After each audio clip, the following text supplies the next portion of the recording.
계시록 3장 신약성경 402쪽 14절로부터 22절까지입니다. 우리 같이 합독하도록 하겠습니다. 시작.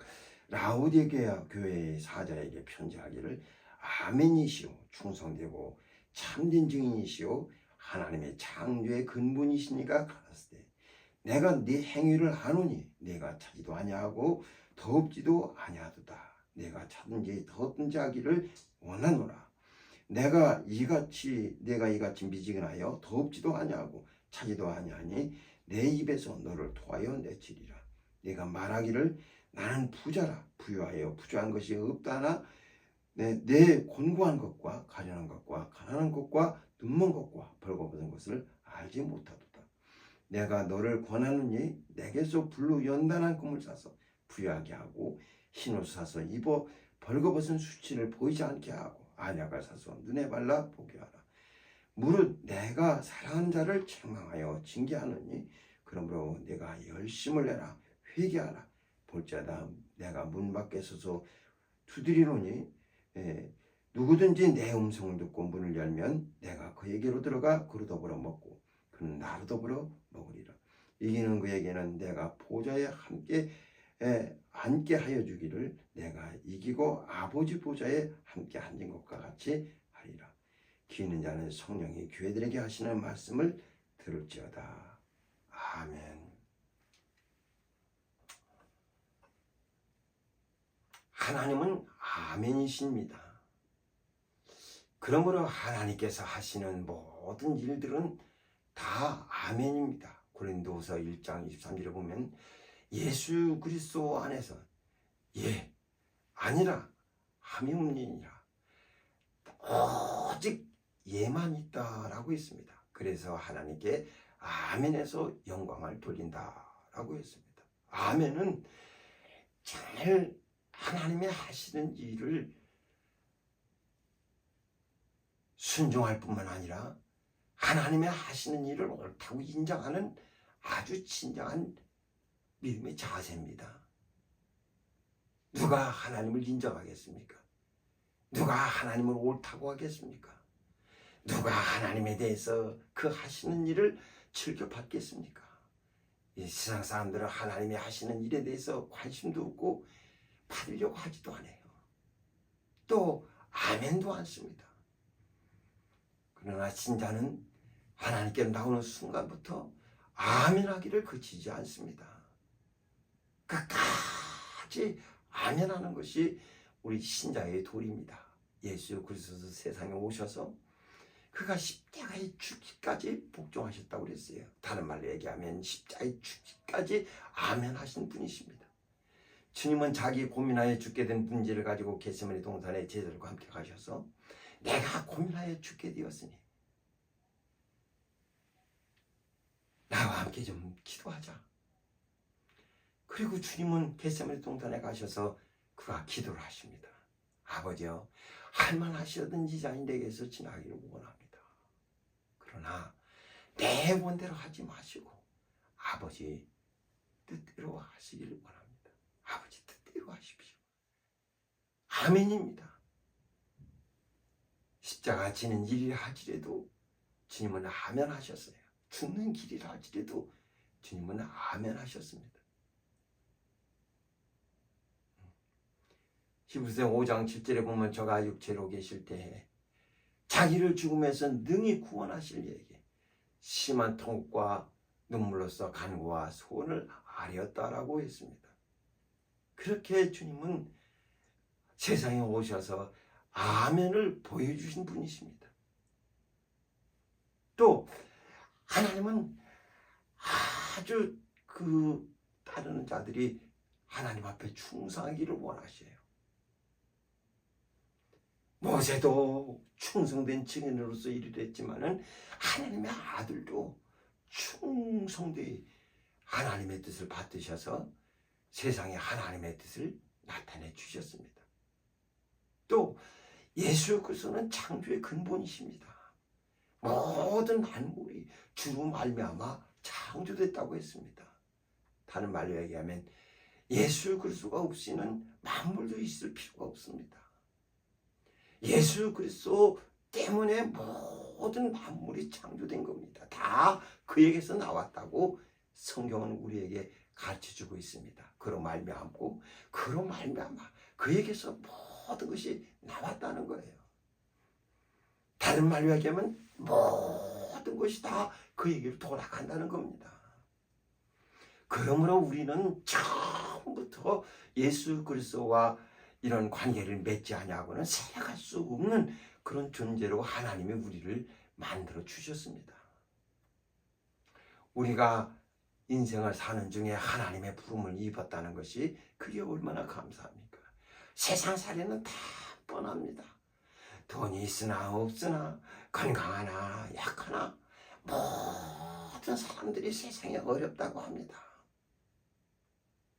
다 어려운 거예요. 다 힘든 거예요. 다 절망을 느끼지 않은 이 사람이 없을 만큼 세상살이는 다 그와 같습니다. 왜? 내가 살려고 하고 내가 힘쓰고 내가 노력하고 내가 애쓰고 모든 게 다 내 힘으로 해야 되는 일이기 때문에 그래서 어려운 거예요. 가끔은 벽에 부딪힐 때도 있고 해결하기 위해서 아주 고민하고 잠 못 이룰 때도 있고 여러 가지 힘든 일들이 우리의 연약한 인생에게 벅차게 다가올 때가 얼마나 많은지 모릅니다. 그러나 구주 예수 그리스도는 우리 곁에 오셔서 볼지어다 세상 끝날까지 내가 항상 너와 함께 해주겠다라고 약속하셨어요. 이게 얼마나 감사합니까? 혼자 가는 게 힘들면 주님이 함께 해주시겠다는 거예요. 그러므로 신자는 예수 그리스도를 자꾸 의지하는 삶을 살려고 해야 됩니다. 그에게서 멀어지려고 하지 말고 자꾸 주님과 함께 하려고 해야 됩니다. 힘들면 힘들수록 주님을 더 의지해야 됩니다. 수고하고 무거운 짐자들아 다 내게로 오라. 나는 마음이 온유하고 겸손하니 내게로 와서 배우라. 나의 멍에를 메고 배우라. 내 짐은 쉽고 가벼우니라. 주님은 우리의 무거운 짐을 쉽고 가벼운 멍에로 바꿔주시려고 하시는 분이세요. 바꿔주시려고 오라고 하시는 분이세요. 우리에게 가중된 여러 가지 일을 주님께로 가지고 오라는 거예요. 그럼 주님은 우리의 짐을 가볍게 해주시겠다는 겁니다. 그런데 우리가 주님이 하시는 일에 아멘하지 않고 정말 그에게로 더 가고 그를 친근히 하려고 하지 않는다면 우리는 세상을 여전히 자기 스스로 살아야 됩니다. 사랑하는 여러분, 우리 주 예수께서 세상에 내려오셨어요. 오신 이유가 뭡니까? 우리의 겪는 모든 것을 다 채우려 하시려고 오신 거예요. 히브리서 2장 14절 15절에 보면 자녀들은 혈육에 속하였으며 그도 또한 한 모양으로 혈육에 속하시면 사망으로 말미암아 사망의 세력을 잡고 마귀를 없이 하시며 일생매어 죽기를 무서워함으로 종노탄 자들을 구원하려 하십니다. 그래서 주님은 함께 혈육에 속하셔서 이들을 구원하시려고 도와주시려고 은혜 베풀어 주시려고 이렇게 우리에게 친근히 하려고 오셨지만은 인생이 예수 그리스도에 대해서 마음을 닫아버린다면 무슨 소용이 있습니까? 이 세상에 있는 종교들은요 사람이 찾아가야 돼요. 사람의 문을 두드려야 돼요. 계십니까? 무슨 문제로 오셨나요? 그래서 자기가 보따리를 풀어놔야 됩니다. 그러나 기독교는 그게 아니에요. 주님이 계속 오늘 본문에서 나와 있듯이 볼지어다 내가 문 밖에 서서 문을 두드리는 계속 두드리는 거예요. 우리가 예수 믿게 된 게 그냥 어느 날 한순간에 예수께로 온 겁니까? 그게 아니에요. 주님이 끊임없이 우리 마음을 두드렸기 때문에 그래서 우리가 마음 문을 열고 주님을 맞이하게 된 것이지 내가 잘나서 온 것도 아니에요. 우리 회심이 그게 쉬운 일인 줄 아십니까? 주님이 5년이든 10년이든 계속 문 밖에 서서 문을 두드렸기 때문에 우리가 마음문을 열게 된 것이지 스스로 그냥 간 것이 아니에요. 그냥 마음이 끓끓으니까 움직여서 이렇게 갇힌 것이 아닙니다. 내가 문 밖에 서서 문을 두드리는, 계속 두드리시는 거예요. 어떤 신이 인생의 마음을 이렇게 두드리시면서 자기를 알리시려고 하신 이가 어디 있습니까? 오직 우리 주님밖에 없습니다. 이 세상 운동하는 선수들은요, 그들은 운동할 때마다 이런 코치, 감독, 이런 사람들이 있어서 감독에서 전술을 배우고 또 코치에게서 기술을 향상을 시키려고 노력합니다. 계속 노력하죠. 그래서 선수들의 최고 목표는 국가대표가 되는 거예요. 국가대표 그거 한번 발탁돼 가지고 전 세계에 이름을 알리기 위해서 얼마나 노력하고 얼마나 했습니까? 땀을 흘리면서 노력하는 거예요. 왜? 국가대표가 되면은 이제 수준 높은 코치, 수준 높은 감독의 지시를 받을 수 있기 때문에 그렇거든요. 그러니까 그들이 막 땀을 흘리면서 이 태릉 선수촌에 가서 보면 막 선수들이 모여가지고 거기서 땀을 흘리면서 함께 식사하고 자기 부원들끼리 모여가지고 아주 땀을 흘리면서 기술 연마를 합니다. 할 때 보면은 거기 코치가 있어서 막 운동 선수들을 직접 막 붙들고 부딪히고 이 자기 앞에 있는 기구들을 다루지만은 옆에서는 계속 코치가 소리 지르는 거예요. 우리 아저씨뻘 되는 사람이 우리 시골에서 자랐는데 키도 조그만데도 조정 선수가 돼가지고 그래서 그 이름이 아주 또 독일 가지고 교육까지 받아가지고 이 조정을 얼마나 잘하는지 몰라요. 우승도 몇 번 했어요. 한국의 그 조정 경기가 그렇게 쉬운 일이 아닌데 미사리 조정 경기장 가다 보면 거기서 열심히 하고 있죠. 가끔 이게 텔레비 방영할 때 해주는 거 보면 아주 막 실력이 좋더라고요. 또 함께 그 조정을 하는 선수와 결혼해가지고 살고 있는데 그래도 이제 나중에 되면 또 코치도 하고 하겠죠. 막 옆에서 코치들이 막 큰 소리로 어깨를 펴라, 허리를 더 숙여라 막 얘기해 줍니다. 왜? 여기는 또 이 공간적으로 먼 데서 입체로 보기 때문에 그러니까 뭘 해야 되는지를 알으니까 선수들은 막 당장 물살 그런 거 그거만 알고 노젓는 일에만 집중하기 때문에 자기 자세들이 어떻게 틀어지는지 잘 모르죠. 그러니까 곁에서 계속 얘기를 해주는 거예요. 그 얘기를 들어가면서 이제 자기 자신을 또 바꾸려고 노력하는 거죠. 끊임없이 얘기 듣습니다. 다 코치들이 있어요. 코치 말이 듣기 싫고 감독의 전술을 따라가기 싫으면 국가대표 그만두면 돼요. 그러면 다시는 그 소리가 들려오지 않습니다. 우리의 신앙생활도 마찬가지예요. 우리의 신앙생활도 마찬가지입니다. 주님이 우리를 부르신 다음에 주님은 그 제자들과 함께 다니시면서 끊임없이 말씀해 주십니다. 왜 무서워하느냐? 왜 두려워하느냐? 왜 믿음이 적으냐? 계속 고쳐하시는 거예요. 왜 믿음이 적으냐? 왜 두려워하느냐? 왜 무서워하느냐? 어떠한 일이 있어도 무서워하지 않도록, 어떠한 일이 생겨도 두려워하지 않도록, 어떠한 일이 있어도 믿음이 적어지지 않도록 자꾸 독려를 해주시는 거예요. 그 소리 듣기 싫으면 신앙생활 안 하면 됩니다. 안 하면 들려오질 않아요.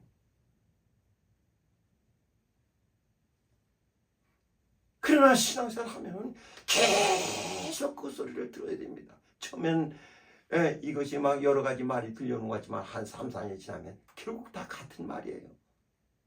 기도해라, 예배해라, don금해라, 봉사해라. 계속 같은 말이에요. 그래도 인생 코치를 곁에 두고서 그 소리를 자꾸 듣는 겁니다.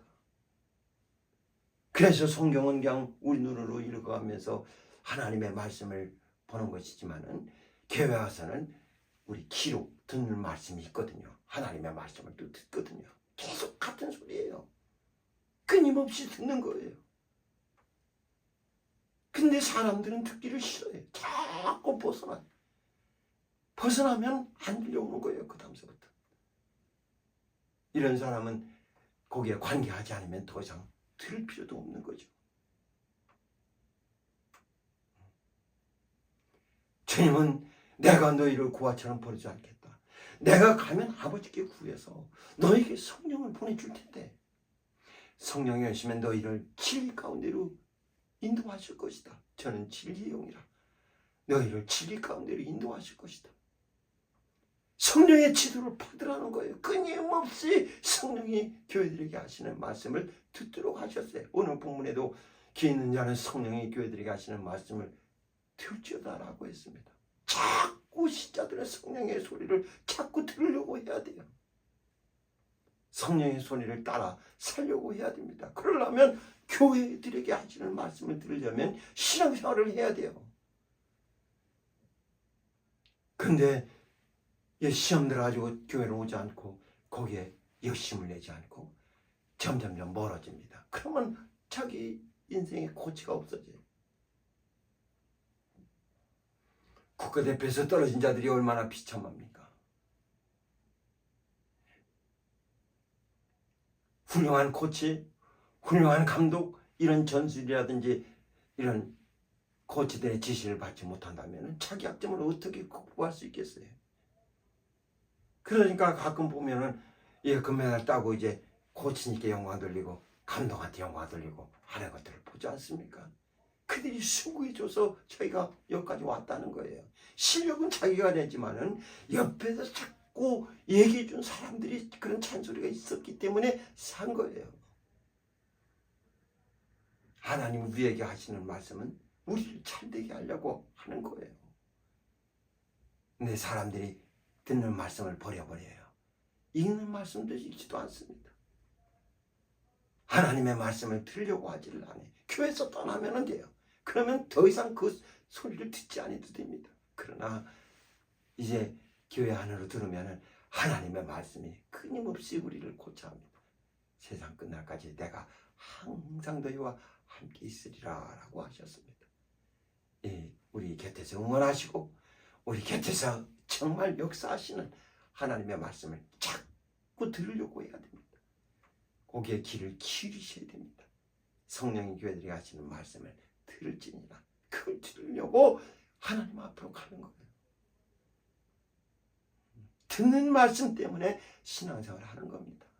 잘 들으려고. 오늘 본문에 라우디게아 교회가 나오는데 다른 교회들은 그래도 칭찬 한마디씩 했지만 라우디게아 교회는 겉으로 볼 때는 아주 부자요. 부자한 것이 없어요.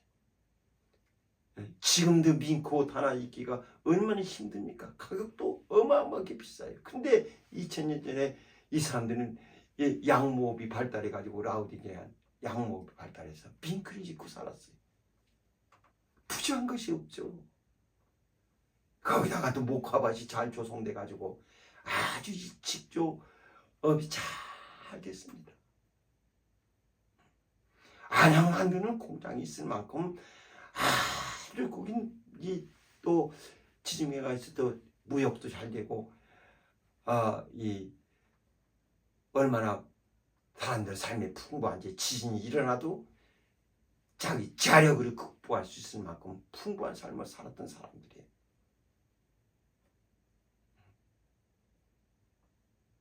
이 라우디게아 교회는 눈바라는 사람에 의해서 그 집에서 예배하기 시작한 것이 점점점 성장해가지고 이제 라우디게아 교회를 이루게 됐는데 우리 한번 여기 골로새서 4장 한번 보세요.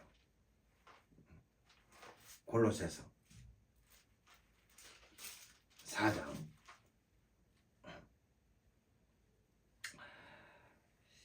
여기 12절 한번 봅시다. 12절 골로새서 4장 12절. 자, 12절부터 16절까지 한번 봅시다. 시작. 그래서 예수의 종인 너희에게서 온 에바브라가 너희에게 문안하니 저가 항상 너희를 위하여 애써 기도하여 너희로 하나님의 모든 뜻 가운데서 완전하고 확신 있게 서기를 구하나니 그가 너희와 라오디게에 있는 자들과 히에레볼리에 있는 자들을 위하여 많이 수고하는 것을 내가 증거하노라. 이제 에바브로가 이제 가서 거기를 묵기를 하게 된 겁니다. 자, 14절 보세요. 시작. 사랑을 받는 의원도가와 또 데마가 너희를 문안하니라. 이렇게 라오디게에 교회에 많은 관심을 갖고 있습니다. 목회자들이. 또 15절 한번 보세요. 시작. 라오디게에 있는 형제들과 눈바와 그 여자의 집에 있는 교회에 문안하고 16절 이 편지를 너희에게서 읽은 후에 라오디게에 있는 교회에서도 읽게 하고 또 라오디게로서 오는 편지를 너희도 읽으라 라고 있습니다. 그러니까 이게 눈바라는 여자의 집에서 이제 시작을 해가지고 점점점 라오디게에 인들에게 퍼져가서 교회가 성장을 했습니다. 그러니까 하나 잘 사는 사람들이 모이는 곳이고 풍부하게 사는 사람들이 모인 곳이니까 어떻게 생각하면 오늘날 예수 믿는 자들의 꿈인 것과 같죠. 예수 믿는 자들이 꿈꾸는 도시가 바로 라오디게아일 거예요. 예수 믿는 자들 마음속에 있는 아주 신앙생활의 정점을 찍는 곳이 라오디게아 교회일 겁니다. 이 라오디게아 교회는 원래 이 수리아 왕이었던 안티오코스 2세 부인이 이름이 라오디게아인데 라오디게. 그래서 그 이름을 따서 지명을 따가지고 부인의 이름을 지어서 도시를 만들었습니다. 근데 워낙 풍부하고 모든 것이 다 잘 되고 부족한 것이 없어요. 그러니까 오늘날 신자들이 꿈꾸는 곳이에요. 정말 걱정 없이 편안하게 예수 믿었으면 얼마나 좋을까. 지긋지긋한 이 물질 걱정 안 하고 일 않고 그냥 편안하게 들어오는 수입 갖고서 편안하게 살았으면 얼마나 좋을까 하는 그런 우리가 꿈꾸는 이상적인 도시가 바로 라오디게예요. 그래서 그들은 부족한 것이 없어요. 하나님 섬기는데도 부족한 것이 없어요. 물질도 풍부하고 삶도 풍부하고 입는 옷도 아주 멋지고 그 다음에 신는 신발 뭐 하나 부족한 것이 없어요. 물질은 자꾸 늘어납니다. 그래서 다른 어떤 교회보다도 아주 자랑할 수 있는 오늘날 우리나라 보면 강남에 속한 교회들이겠죠. 다른 사람에게 자랑할 수 있는 우리는 아주 매우 힘든 일을 그 사람들은 별거 아니야. 우리는 죽을 힘을 다해서 헌신해야 되는데 그 사람들은 별거 아니야. 그냥 푼돈에 불과할 따름입니다. 그런데 주님은 이 라오디게아 교회를 책망하시는 거예요. 우리 눈으로 볼 때는 풍부한데 우리 눈으로 볼 때는 하나님 믿는 자의 어떻게 하면 표적이요. 하나님 믿는 자의 아주 하나님 표준 하나님 믿는 자가 이뤄야 될 일들인데 아무 걱정 없이 근심 없이 하나님을 잘 섬기고 필요할 때 하나님께 헌금도 잘하고 부족해서 고민할 필요도 없고 그냥 탁탁 필요할 때 내고 그래서 누이 좋고 매부 좋고 하듯이 교회 좋고 나도 좋고 편안하게 할 수 있는 그런 영적 생활을 사람들이 영위하지 않겠습니까? 그런 교회예요. 근데 주님이 이 교회를 책망하시거든요.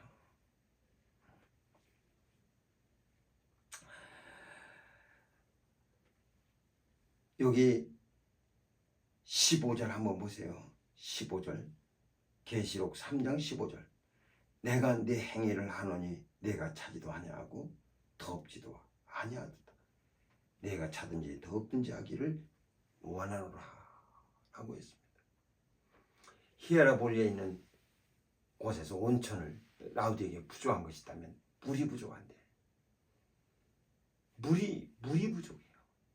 그래서 히에라볼리에서 온천수가 확확 솟아나는 뜨거운 물을 갖다가 수로를 통해서 라우디게아로 물을 끌어왔습니다. 그리고 또 이 골로새에 있는 그 눈 높인 산에서 내려오는 그 차가운 물을, 얼음물을 갖다가 수로를 만들어서 이쪽으로 끌고 왔어요. 그런데 이 수로를 통과하는 중에 온천물이 식어버려요. 그 뜨거운 온천물이 식어가지고 미지근해져 버립니다. 또 그 차가운 얼음물이 점점점 미지근해져 가지고 뜨거워져 가지고 미지근해져 버려요. 그러니까 차갑게도 먹지 못하고 뜨거운 물도 쓰지 못하는, 이게 이상하게 변해 가지고 아주 어떻게 마시지도 못하는 그런 물이 돼 버렸어요. 그래 얼마나 안타깝습니까? 아주 모든 문화가 다 발달해서 한 20년 동안 이제 라우디게에 있는 이 음악 같은 거 듣는 이런 대강당을 갖다가 이제 터키에서 그걸 갖다가 다 복원을 했거든요. 그러니까 이 대강당에 앉는 사람들의 수가 15,000명이에요. 어마어마합니다. 그 당시에 얼마나 발전했으면은 그런 큰 대강당을 마련했겠어요. 그렇게 살기 좋은 곳인데, 근데 우리 주님이 볼 때는 차지도 않고 또 뜨겁지도 않고 미지근한 그들이 맛보는 물과 같은 신앙생활을 하게 되더라는 겁니다. 차든지 덥든지 하라. 여기 16절에도 보면 내가 이같이 미지근하여 덥지도 아니하고 차지도 아니하니 내 입에서 너를 부하여 내치리라. 이건 자기들이 했던 행동이거든. 너희들이 그와 같다.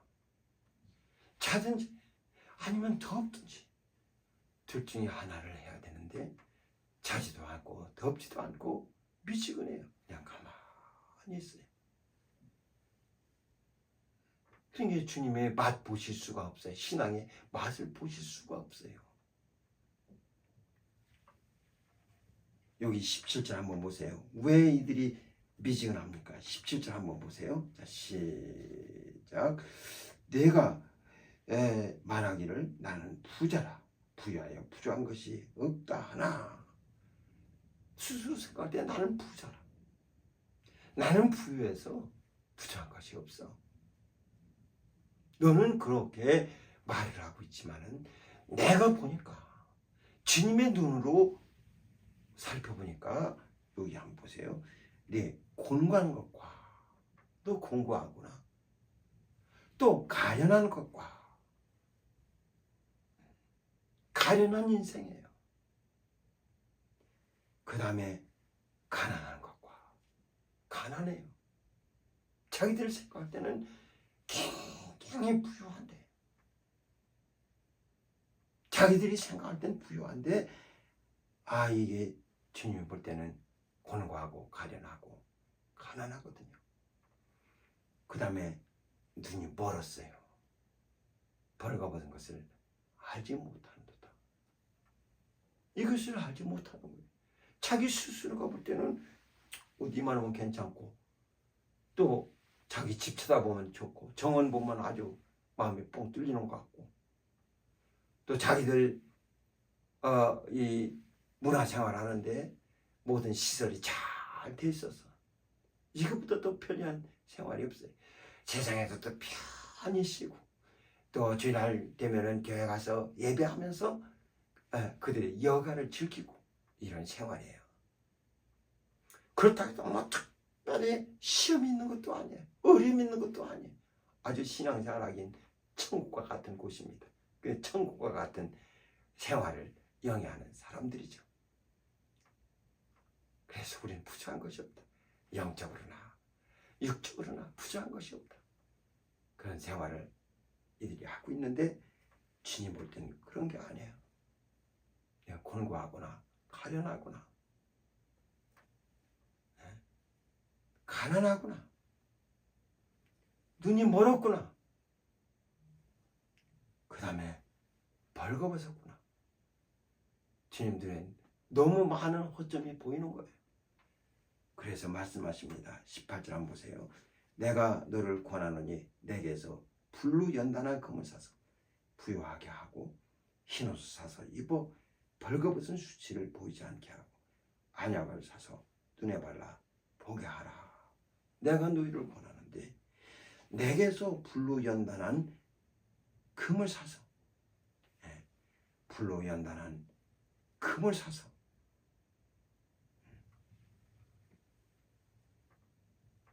이 서문학교회 같은 데는 니들이 궁핍하다 하나 또 이런 환난 같은 거 그런 것 때문에 매우 삶이 어렵고 궁핍하다고 하지만은 내가 보니까 실상은 너는 부유한 자다. 주님이 보시는 것과 사람이 보는 눈이 틀려요. 주님이 진단하는 것과 사람의 진단이 틀려요. 서문학교에는 환난과 궁핍이 있어요. 그러니까 신앙생활하기 매우 힘든데 주님은 그들을 부자라고 하고, 라우디게아 교회는 아주 부유해요. 사는 게 아주 너무 여유가 있어요. 근데 주님 볼 때는 허점이 너무 많아요. 너무 공고하고 가련하고 눈 멀었고 벌거벗었고 가난하고 뭐 얼마나 많은 약점들이 많은지 몰라요. 그래서 주님이 더 해야 될 일이 많으셔요. 내가 너희를 권하는데 내게서 불로 연단한 금을 사서 부유하게 하고, 불로 연단한 금을 사서 부유하게 하고, 그 다음에 흰옷을 사서 벌거벗은 수치를 가려워라. 안약을 사서 발라서 네 눈을 보게 해라. 육적으로만 보는 눈이 발달하면 뭐합니까? 영적으로는 아무것도 보지 못하는 거래요.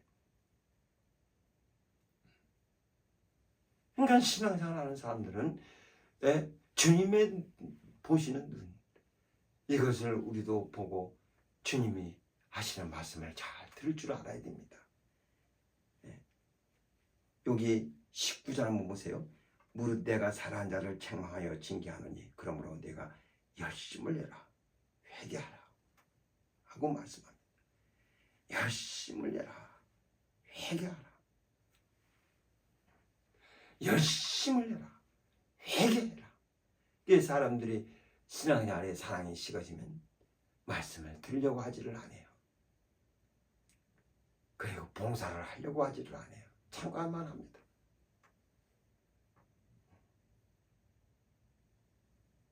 그리고 찬송을 잘 하려고 하지를 않고, 그 다음에 기도를 잘 하려고 하지를 않아요. 이런 것들이 신앙행위가 다 식어져 버려요.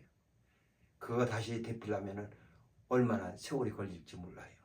그걸 다시 뜨겁게 만든다는 게 얼마나 어려운 일입니까? 한번 시키면 그 기도의 엔진, 예배의 엔진, 그 다음에 봉사의 엔진, 이걸 갖다 다시 돌려놓는다는 게 보통 어려운 일이 아니에요. 주님은 열심을 내라, 회개해라. 열심을 내면서 회개를 해서 이제는 뭔가 좀 이런 신앙 행위에 대해서 뭔가 좀 다시 좀 돌이키길 원하시는 거예요. 그래서 내가 문 밖에서도 문을 두드리는, 누구든지 문을 열면 그는 나와도 벌어먹고 나는 구하다 벌어먹으리라. 언제든지 함께 할 수 있는 거예요. 이게 아주 우리 기독교의 강점입니다. 언제든지 주님이 문 밖에서 우리의 문을 두드려 주신다는 것이 얼마나 감사합니까? 문만 열면 모든 상황이 다 종료돼요. 모든 어둠이 다 거쳐요. 모든 힘든 일이 다 거치는 거예요. 문만 열면 되는 거예요. 주님이 뭐 어디 멀리 계신 것도 아니고, 주님이 한참 불러요 오는 것도 아니고, 내가 문만 열면 모든 상황이 다 종료됩니다. 그래서 주님을 믿는데 매력이 있는 거예요. 세상에 이렇게 가까이 계신 신이 어디 있습니까? 문만 열면 되는 거예요. 문 밖에서 주님은 계속 문을 두드리십니다. 열심을 해라. 회개해라. 코치를 아무리 코치를 해줘도 그 소리를 듣지 않으면 소용없어요. 열심을 해라. 회개하라. 주님은 계속 우리 옆에서 코치해 주는데 그 소리를 듣지 않으면 무슨 소용이 있습니까? 문을 열어라. 회개하라. 열심을 해라. 문을 열어라. 주님은 계속 우리에게 말씀하시는 거예요. 그래야 너는 나와 더불어 먹고 나는 너와 더불어 먹을 수 있다. 그래야 내가 너와 함께 할 수 있다. 그러니까 주님은 너 너무 가련하고 너무 헐벗고 너무 보지 못하고 가난하고 이런 곤고하고 한 것들을 볼 수가 없으셔서, 그래서 참 내게서 살아, 내게서 살아, 내 것을 가지고서 내 수치를 가리고 내 것을 가지고서 네 눈이 밝아져 보게 하고 내 것을 가지고서 참 주님은 우리가 죄의 은혜로 부여하기를 원하시는 거예요. 잘 되기를 원하시는 거예요. 주님 것을 가지고 살기를 원하시는 겁니다. 이기는 그에게는 내가 내 보좌에 함께 앉게 해주기를 내가 이기고 아버지 보좌에 함께 앉은 것과 같이 하리라. 이렇게 주님이 볼 때 약점도 많고 쓸데없는 것이 많아. 자기 자랑을 많이 해요. 나는 부자라 궁가한 것이 없다. 난 자유자다. 이만하면 아주 신앙생활도 잘하고 그 다음에 하나님의 복 입어서 육체적으로도 아주 완벽해요. 모든 신앙인들이 꿈꾸는 그런 삶입니다. 주님 볼 때는 약점이 너무 많아요. 뭐 그들이 정말 주님과 관계하지 않고는 그런 것들을 씻어낼 수가 없어요. 스스로 어떻게 할 수가 없을 만큼 침륜에 빠져 있습니다. 내게서 살아. 옛날에 금을 사라. 흰옷을 사라. 안약을 사라. 하면서 주님은 자기 것을 아낌없이 내주시고 내주실 뿐만 아니라 그들을 막 옆에서 고치하세요. 열심을 해라. 회개하라. 신앙생활 잘 하지 않는 자들에게 가서 신자들이 가서 열심히 냅시다. 예배 잘합시다. 기도합시다. 하고 얘기해 보세요. 그걸 듣습니까? 손잡고 일어나야 되는데, 그 소리 듣고 아멘 해야 되는데, 그 소리 듣고 힘을 내야 되는데, 그 소리 듣고 열심을 해야 되는데 안 듣거든요. 지금 문 밖에서 계속 통통통 문을 두드리는데도 그 소리를 안 듣거든요. 문만 열면 모든 당신의 모든 상황이 다 종료됩니다. 모든 어둠이 보지 못했던 것을 보게 되고 듣지 못했던 것을 듣게 되고 그 다음에 자신의 실체를 다 깨닫을 수 있는데도 사람들은 하려고 하지를 않아요. 하나님 앞에 와서 아멘 아멘 아멘 신 하나님께 와서 아멘 하면서 하나님 옳다고 인정하는 것이 신앙생활인데 옳다고 인정하기 싫어서 자기들 스스로 살려고 하는 거예요. 자기들 일이 옳은 것 같아요. 그러면서 힘들어하고 절망하고 괴로워합니다. 하나님 보실 때는 네 가련한 것, 곤고한 것, 가난한 것, 눈먼 것, 벌거벗은 것 이런 약점들이 너무 많이 보이는 거예요. 빨리 치유해주고 싶고, 빨리 덮어주고 싶고, 빨리 포기해주고 싶고, 빨리 좀 약점 좀 치료해주고 싶으신 거예요. 사랑하는 여러분, 우리 주님이 세상에 오셔서 자기 제자들을 부르시고 제자들을 계속 고쳐하십니다. 왜 믿음이 적으냐? 왜 무서워하느냐? 왜 두려워하느냐? 하면서 계속 제자들의 마음을 붙잡아 주십니다.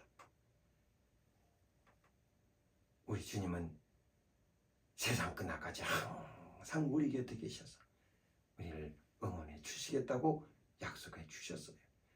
우리 주님이 문 밖에 서서 문을 두드릴 때 거긴 문고리가 없어요. 내가 열어야 그래야 주님이 나와 더불어 먹고 마실 수 있다는 것을 잘 아셔서 사랑하는 여러분, 정말 주님은 문 밖에 서서 열심히 문을 두드려 주시기 때문에 오늘 우리가 산 거예요.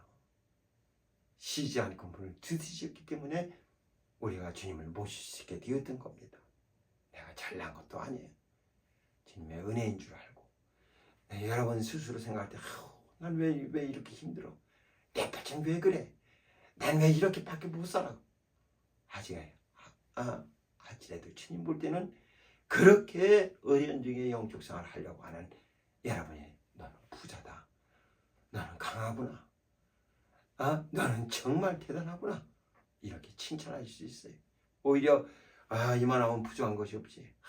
난 남들 볼 때도 부러워하고 신앙생활 하려면 이 정도 해야지. 한자리 주님 볼 때는 많은 약점을 가질 수도 있습니다.